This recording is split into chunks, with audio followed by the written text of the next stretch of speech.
Introductory note. The earliest extant form of the story of the Holy Grail is the French metrical romance of Percival, or Le Conte du Graal, of Chrétien de Troyes, written about 1175. Chrétien died leaving the poem unfinished, and it was continued by 3 other authors till it reached the vast size of 63,000 lines. The religious signification of the Grail is supposed to have been attached to it early in the 13th century by Robert de Boron, and, perhaps a little later, in the French prose, Quest of the Holy Grail, Galahad takes the place of Percival as the hero of the story.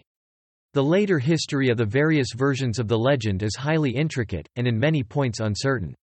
It was from a form of it embodied in the French prose, Lancelot, that Sir Thomas Malory drew the chapters of his Morte d'Arthur, which are here reprinted, and which, more than the earlier versions, are the source from which the legend has passed into modern English poetry.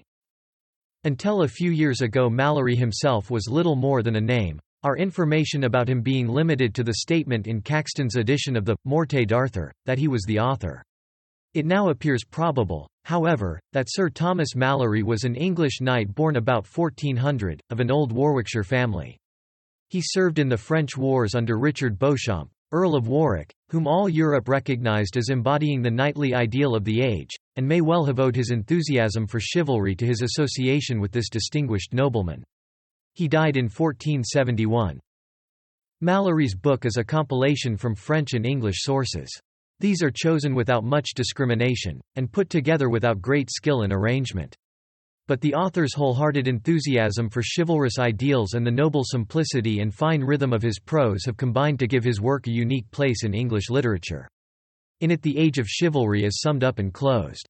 It is not without reason that the date of its publication by Caxton, 1485, should be conventionally accepted as the end of the Middle Ages in England.